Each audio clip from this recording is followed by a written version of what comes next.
स्कंद पुराण कहती है, जिस व्यक्ति पर कर्जा बहुत ज्यादा मात्रा में हो जाता है और कर्जा चूकता नहीं है, आप बहुत प्रयास कर लिए, करोड़ों रुपए का कर्जा हो गया, यहां से लिया वहां दिया, वहां से उठाया वहां दिया, वहां से उठाया वहां दिया, तो निवेदन है कभी मौका लगे कर्जा मुक्ति के लिए सारे वृक्षों में अगर कोई श्रेष्ठ वृक्ष माना गया है तो वो बट का वृक्ष माना गया महाराज। इसलिए प्रशासनिक कार्य के लिए, मानसिक टेंशन में, परेशानियों में बटकेश्वर महादेव का स्मरण किया जाता है।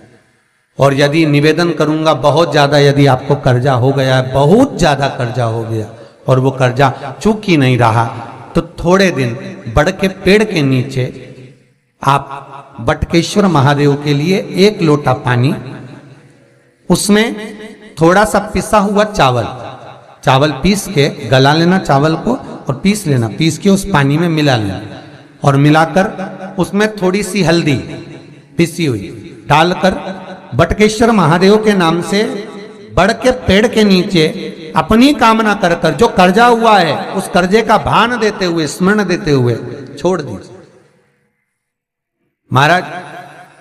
2 या 3 सोमवार एक ही जगह पर करना, 3 सोमवार बाद वहीं से बड़ के पेड़ की थोड़ी सी जड़ उठा लाना और उस जड़ को एक कोई धागे में बांधकर या तो अपनी गले में डाल लो या अपनी जेब में पटक लो, उसको थोड़े दिन पटक कर रखना, लगभग 2 से 3 महीना पटक कर रखो।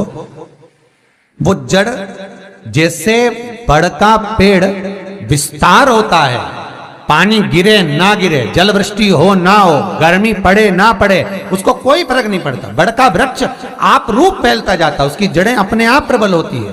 उसी तरह ये बटकेश्वर महादेव कहीं से भी अगर जड़ आपके पास में रखी है 1 महीना, 2 महीना, 3 महीना तक, तो ये जड़ अपने आप लक्ष्मी को पकड़कर खींच कर लाती है और कर्जे से मुक्त कर देती।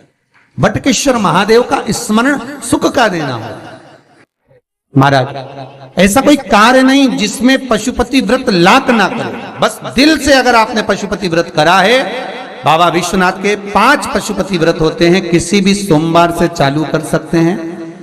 बस करना क्या है, सुबह पूजन की थाली लगाकर लेकर जाना है, शंकर भगवान के शिवलिंग की पूजन करना है, मंदिर में अभिषेक पूजन करो, वो थाली वापिस लेकर आ जाओ, घर में रख दो।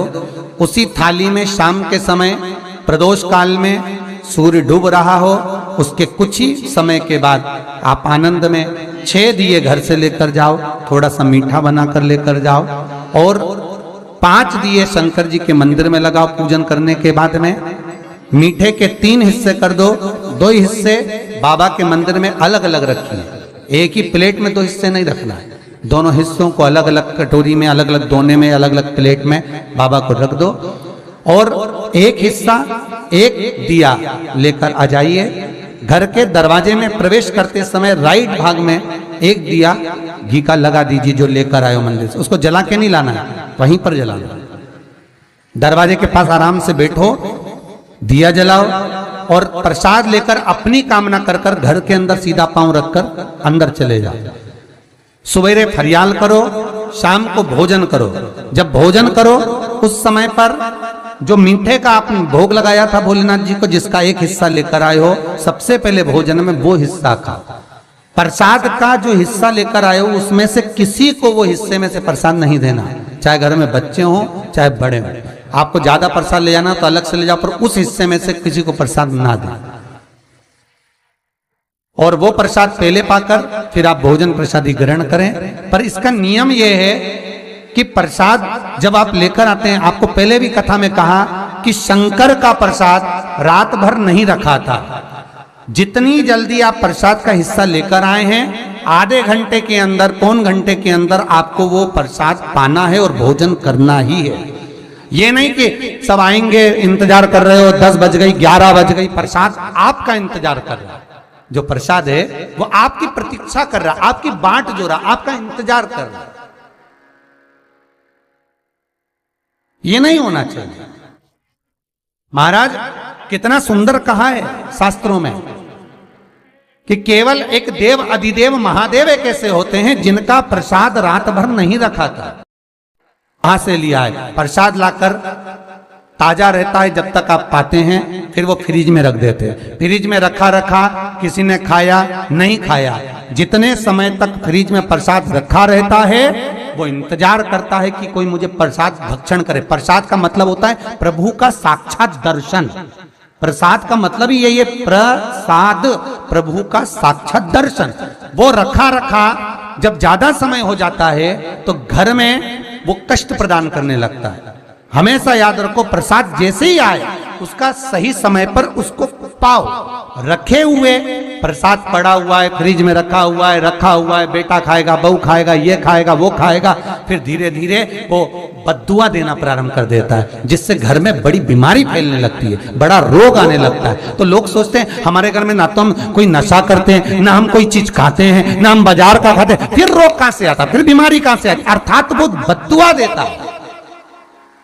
उसका प्रयोग करो, समय पर करो, समय पर पाओ। कई लोग कहते हैं महाराज जी हमारे ये बीमारी कहां से आ गई?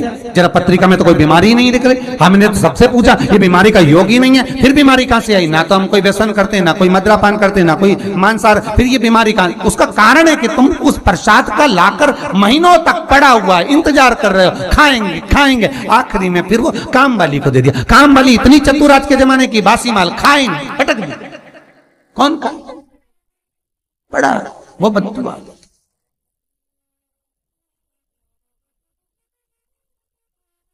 जितना आपको पाना है, जितना आपको लेना है, उतना प्रयोग करो। ज्यादा रखकर बहुत दिनों तक पड़ा है, खोर रखी है, मोहन थाल रखा है, लड्डू रखा है, पेड़ा रखा है, कुछ सामान रखा, नहीं नहीं भाई, जितना बने उतना लाओ, नहीं तो किसी को तुरंत बांट दो, समापन करो। पर अपने यहां पर बहुत दिन तक रखकर उसका बाबा स्वयं, मेरा श्री जी बाबा, मेरे तिरुपति बाबा, मेरा गोवर्धन नाथ, मेरा भोलेनाथ, उस प्रसाद के रूप में तुम्हारे घर में कितने दिन इंतजार करे कि मैं तेरे भीतर प्रवेश करूं, पर तू कराए नहीं, पड़ा है, रखा रहने दो, मन नहीं करता।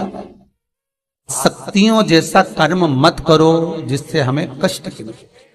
कई लोग कहते हैं हमने पशुपति व्रत करा, हमारा बहुत काम हुआ। कई लोग कहते हैं हमने करा पर हमको अभी तक उसका कारण है कि तुम बहुत देर तक प्रसाद को इंतजार करा रहे हो।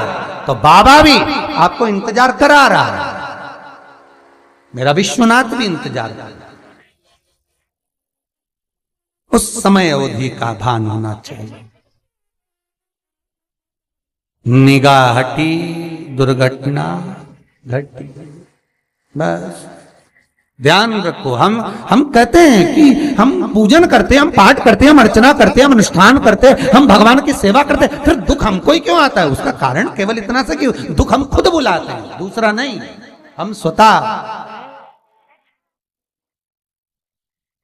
पशुपति व्रत 5 व्रत करो।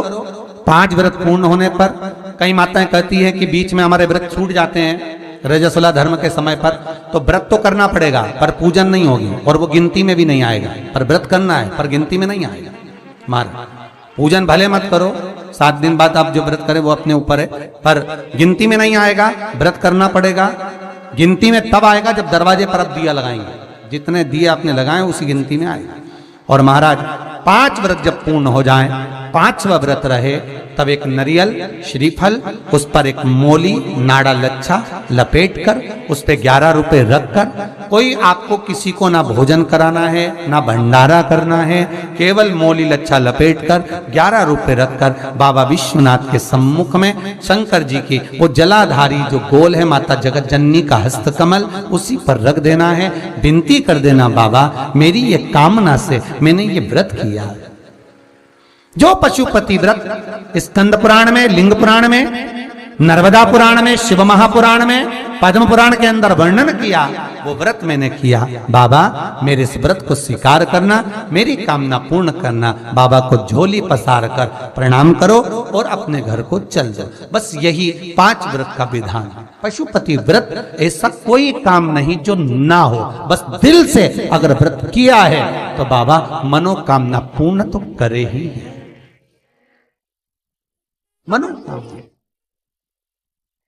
आप हमारे घर के चाहे घर की धर्म पत्नी हो, चाहे भांजे हो, कोई प्रॉब्लम होती है, हम उनसे कह देते पशुपति व्रत कर लो, हो जाए।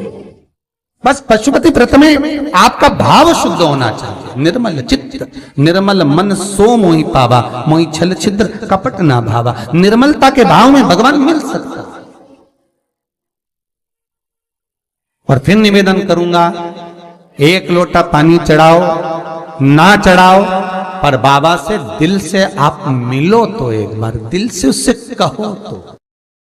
शिव शंकर का पशुपति व्रत केवल सांसारिक मनुष्य ही नहीं करता, ये पशुपति व्रत देवता भी करते, देवता